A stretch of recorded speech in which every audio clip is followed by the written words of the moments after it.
एक गांव के मुखिया का बेटा शहर में एक बहुत बड़ी कंपनी में नौकरी करता था। वह उसी कंपनी में काम करने वाली एक लड़की से शादी कर लेता है और वह उसे लेकर 5 सालों बाद अपने गांव वापस आता है। आ गया बेटा, इतनी जल्दी भी क्या थी? अभी तो 5 साल ही हुए हैं, हमारे मरने पर ही आ जाता। माँ जी, आप अभी भी नहीं बदली।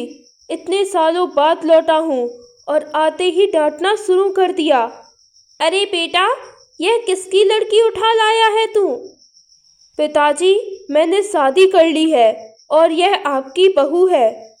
वाह बेटा, एक तो इतने समय बाद घर लौटा है और ऊपर से बिना बताए शादी भी कर ली। आजकल तो हम बुढ़ा बुढ़ी की कोई कदर ही नहीं है। मुझे माफ़ कर दीजिए पिताजी। चलो कोई बात नहीं, आओ बहू हमारे पास। सासू माँ जी पाँव लागू, ससुर जी पाँव लागू। बहू, तुम दिखने में तो बहुत ही सुंदर हो, पर तुम्हें रसोई में कुछ आता है या नहीं? माँ जी, मुझे रसोई में चक्कर आता है, पसीना आता है और घबराहट भी बहुत होती है। क्या मतलब है तुम्हारा? इसका मतलब तुम्हें कुछ भी नहीं आता। अरे रजत, तू ये किसे उठा लाया? इसे तो खाना बनाना भी नहीं आता। माँ, बाकी की बातें बाद में करते हैं, अभी मैं बहुत थक गया हूँ। अगली सुबह नैना 8 बजे तक सोती रहती है। यह देखकर उसकी सास को बहुत ही गुस्सा आता है। बहू, सूरज सिर पर चढ़ गया है और तू अभी तक सोई रही है। यह सुनकर भी वह नहीं उठती। तब उसकी सास बाल्टी भरकर उस पर पानी डाल देती है। तब अचानक से नैना उठ जाती है। माँ जी, आपका दिमाग खराब हो गया है क्या? आपके गांव में बिस्तर पर ही नहला देते हैं। एक तो पहले ही लेट उठती है और ऊपर से जबान भी लड़ाती है। कुछ समय बाद जब वे सभी खाना खा रहे थे, तब नैना की सास ने कहा, बहू तू तो बहुत ही कम खाती है, इसलिए तो सूखी लकड़ी जैसी है।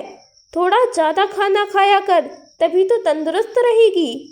माँ जी, मैं स्लिम दिखने के लिए बहुत कम खाती हूँ। बहू, हम तुम्हारी उम्र में 7-8 रोटियाँ खा जाते थे और तुमसे तो 2 रोटी भी नहीं खाई जाती। अरे माँ जी, तभी तो आप गुब्बारे जैसी दिखती हो। यह सुनकर नैना की सास को बहुत गुस्सा आता है। इस तरह कुछ दिन बीत जाते हैं। एक दिन अचानक नैना के सामने एक छिपकली आ जाती है और उसे देखकर वह बहुत डर जाती है और चीखने लगती है, बचाओ बचाओ, मुझे बचाओ। बहू, यह छिपकली है, कोई चुड़ैल नहीं जो इतना डर गई। शहर की लड़कियां तो बहुत ही डरपोक होती हैं। मुझे देखो, मैं तो जहरीले सांपों से भी नहीं डरती। माँ जी, चुड़ैल भी कभी सांप से डर सकती है क्या? बहू, तू मुझे चुड़ैल बोल रही है? और क्या बुढ़िया, तू तो चुड़ैल से कम नहीं है। इस तरह वह छोटी छोटी बात पर बहस करने लगी। तब वहाँ रजत आकर उन्हें रोकता है। एक दिन नैना की सास नैना को गाय का दूध निकालने के लिए कहती है। तब नैना गाय के पास जाकर सोचती है, अरे यह गाय का दूध कैसे निकलता है? मुझे तो लगता है इसकी पूंछ को हिलाने से दूध निकलता होगा। तब नैना गाय की पूंछ को हिलाने लगती है। तब उसकी सास भी वहाँ आ जाती है और उस पर हंसने लगती है।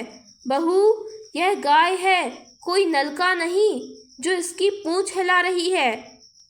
तुम रहने दो, तुमसे ये सब नहीं होगा। ऐसा करो, तुम जाकर अस्तबल की सफाई करो। तब नैना अस्तबल की तरफ जाने लगती है। वहाँ पर गोबर की बहुत ही ज़्यादा बदबू आ रही थी। नैना को यह बदबू सहन नहीं हुई, इसीलिए वह वहाँ से भागने लगती है। पर अचानक ही उसका पैर फिसल जाता है और वह गोबर में गिर जाती है। उसके पूरे शरीर पर गोबर लग जाता है। ऐसी हालत में जब उसका ससुर उसे देखता है तो वह बहुत ही डर जाता है।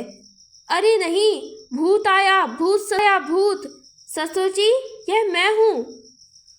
मुझे तो लगता है बहू में भूत आ गया है, भागो यहाँ से भागो।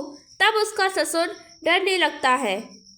वह डर के मारे वहाँ बंगाली बाबा को बुला लाता है और बाबा बंगाली भूत निकालने वाला मंत्र पढ़ने लगते हैं। तभी उसकी सास वहां आ जाती है। तुम सबको क्या हो गया है? यह बहू है जो गलती से गोबर में गिर गई। बहू, तुमसे कुछ नहीं हो पाएगा, तुम गांव में नहीं रह सकती।